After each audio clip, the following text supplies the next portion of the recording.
Have you ever wondered what games you should keep or you should lose? Find out here at Purge Reviews. Have you ever wondered what games you should sell or you should use? Find out here at Purge Reviews. Find out on our top 10 list what games you cannot miss.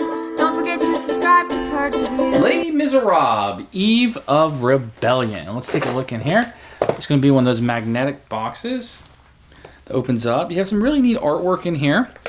The rules are kind of weird that there's no front page. It just kind of folds out. You can see there's no cover page. I guess maybe they did to save cost, and it's much appreciated actually. But the rules are fairly simple.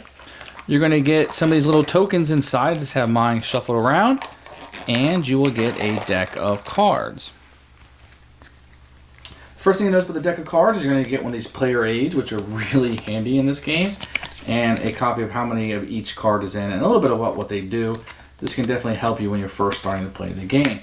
Otherwise, you're going to get a deck of cards. Now, these are all going to be characters from the show. I'm not really crazy about the graphic arts here, kind of how it's laid out. It works, and once you get the hang of it, it's fine. The artwork, you either like the style of this artwork or you're not. These icons are important. You have the power that each one does and how they score, and this is flavor text right here, so this doesn't matter. It's just a very crowded card. I don't know that I'm really crazy about the way that it looks, but as a small production, this is kind of what you get. When the game is set up, you will shuffle the deck, deal 3 face-up cards. Everybody gets 2 cards, keeps 1, and discards the other one. The card that you do not take is placed in a pile together, and this will become the kill pile. Okay, on your turn, your options are very easy. You can take a card. You can take one of the face-up cards or the random card from the top of the deck. If you take one of these cards, you immediately replace a new one out, and your turn is done. You can do one thing on your turn. The second thing you can do is you can use a power on a card. So you can study, examine the kill pile. You may use another one of your cards. So what I can do is I could look and see what's in the kill pile and then use another card that I have for the power. So it's a great way to use 2 powers and kind of know what's in that kill deck. And I'll explain why in just a second. The third thing you can do is you can score a card. In this case, I get 1 victory point for 2 of these knives that I own. So I only have 1 card. I don't have 2. I only have 1 dagger, so it's not really going to help me. Now let's say this was my hand. If this was my hand and I wanted to score this, I could do 1 victory point per 2 daggers. I got 2 daggers. That would score me 1 victory point. Then what I would do with this card, since I scored it, I could either kill it and add it to the kill pile, or I could save it, thus starting a save pile here. And when you save cards, they're kind of played here, just so you can see the name of the characters and the icons. That's what's really, really important. So you're going to have 2 piles that will be scored on throughout the game, the kill pile and the save pile. Now you'll see here, sometimes when you have it, it'll say save 3, save 7, save 12. So what you'll do is and this is open information, the save is. The kill is not. The kill you always have to kind of look in there, but the save is that. So if there's 3 of these icons, then you would score 1 victory point. If there's 7 of this, you would score 3. If there's 12 of this icon, you would get 4. And you can do all these. So this could be worth as much as 22 points for this card, which is quite a bit, but that's quite a lot, and you have to play that towards the end of the game. So let's look here. This guy has a kill and a save. So what I could do is go through the kill pile, and there's 4 of these icons on all the cards, and this guy doesn't have any. If those icons, of all the cards in the kill pile, they have 4 of this icon, then you get 1 victory point. So as you can see, that power I had earlier, being able to look in the kill pile can be very important to know, because otherwise it's just a face-down deck. Save 6 daggers. So you might want to wait till you know there's 6 in there, because remember the save pile is open information, and you can score both of these at the same time. And then once you score a card, you either add it to the kill pile or you add it to the save pile, depending on maybe what your strategy is going forward based on the other cards that you have. That's really the game. The game is very, very, very simple. On your turn, you can do one of 3 things. You can take a card, either face up or from the top of the deck. You can use a card, thus using the power listed on the card, or you can score a card. You can score everything listed on the card, and then you either kill it or save it, depending on which way it would be best for your strategy. What can be a little tricky about this game is you have the 3 face-up cards, and if there are some of these cards can be better at scoring later in the game, like this guy. save 3, save 7, and save 12. To get all of those points, you're going to need a lot of stuff out to get that. Versus some cards that are better off scoring early. Save Cossette and save Valjean. If they just happen to be in the save pile already, well, this is a great card to take because they're going to automatically score almost.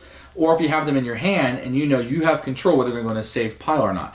But if somebody sees you pick up this card allows you to save Cossette and save Valjean, if they have Valjean in their hand, they're going to kill Valjean. They're not going to put him in the save pile.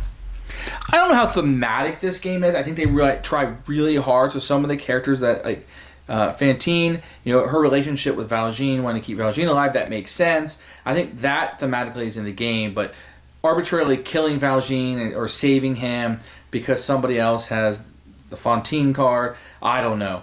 It's a card game, and sometimes the card games you just kind of have to let that go a little bit. I don't know that you have complete control over what you're picking up. I would need a lot more plays to just wrap my mind around it.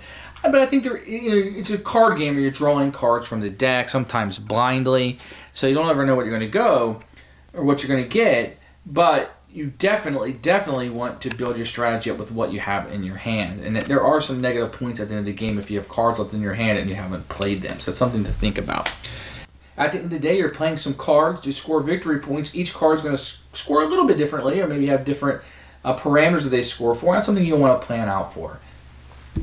Les Miserables, Eve of Rebellion. Now, this is a very famous play, and I like that some of this stuff is coming into the gaming world. You got the Darcy games, you got the Jane Austen, you got this. Some of these things are starting to come up that have different themes that people really want to play. And quite frankly, we can get a lot of our theater friends or our wives to play with us, or at least that's how my experience is. Hey, I got a new Les Miserables game. Let's try it out. My wife loves to play.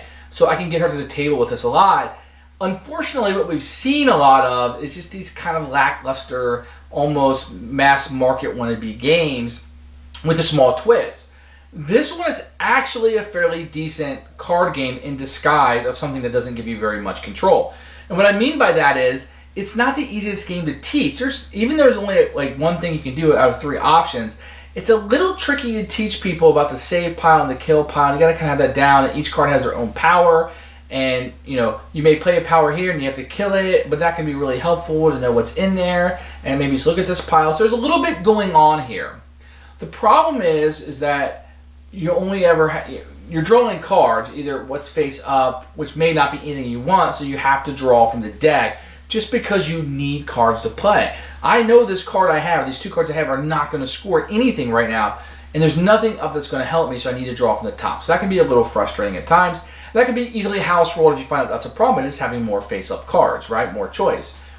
Otherwise, this is actually a neat little card game. It's not going to blow your mind. It's not the next Race to the Galaxy. It's not Agricola. But it is a fairly decent adaptation of Les Miserables. Now, I don't know how good it brings that theme in. I think some of the connections of the characters make sense. We've seen this in some of the Jane Austen games that have come out. I think they do a pretty good job of bringing the theme together in a card game. And I think that it works. I don't know that, Valjean may die in this, or early in the production, I guess. But you're just going to have to roll with that kind of thing, that you're taking the characters and you're mishmashing them and having fun with them versus trying to reinvent the play. You're just having fun with the characters. And I think that's kind of cool how that works in. Just got to be kind of cool with it as it goes. The scoring in the game is a little tricky for new gamers. I'm not really sure this is a mass market game, but then they didn't go over the top with it either. So it's kind of in that filler, but with some rules explanation that's going to be needed. You're probably not going to play this with your grandmother at Thanksgiving, so I guess that's what I'm getting at. But if somebody really likes to play and they want to play this game, it isn't going to be too difficult to get them up to speed to play it. This is what I'm actually going to keep. Les Miserables at Eve of Rebellion is actually a fairly decent game. I think the theme is going to speak to people that probably wouldn't normally play games, and I actually kind of like it. I don't have to be in ultimate control of what's going to happen. Sure, the card deck is coming up, but I need to be able to play with those cards. That's what this game is about. It's not about getting the card that you set up perfectly. It's what can I do when I need to draw a card? What can I do with these cards? And I like that about that. So for me, Les Miserables, Eve of Rebellion, while it will never blow your socks off, I don't know that I can say, hey, you got to run out and get this game. But I think that it adds something. I think you're going to like this one. And I think that it can be frustrating, don't get me wrong, and it can really turn you the wrong way. But appreciate this game for what it is, and I think that you're going to find out that you may have a little hidden gem here, just for a small card game. And it's so much better than all those take that games or just throwing a theme on something. You can see the thought that went into this. You can see what they're after without having to reinvent the play every single time. You were just playing around with the characters, and it works here. Try this one out. Seek this one out. And I think if you're a fan of the play, that you'll be like, I got a really good game here that I really enjoy based on this play. But what if you're not a fan of the play? Well, the design decisions leave a lot to be desired, right? The artwork is okay, and art is subjective, fine. But I don't think the layout of the cards is very good. It's really a mess. It just doesn't look right, it doesn't flow right, and it just looks convoluted. I probably would have taken the quotes off just to open up the board a little bit, maybe put borders around stuff, just so it signifies that it's here. And they went with this kind of font or this art that made it look artsy, but inevitably makes it hard to read and hard to utilize. You can get over it. Let's say it's a small hurdle and not a huge one, but that may turn some people off. If you're a big fan of the show or the play, maybe the artwork really speaks to you. Maybe it has some kind of significance with the art or the play that I'm unaware of, but it just did not appeal to me, and I felt like the cards were just clunky, let's say. But it works. You can plow through that. It's a small hurdle, not a large one.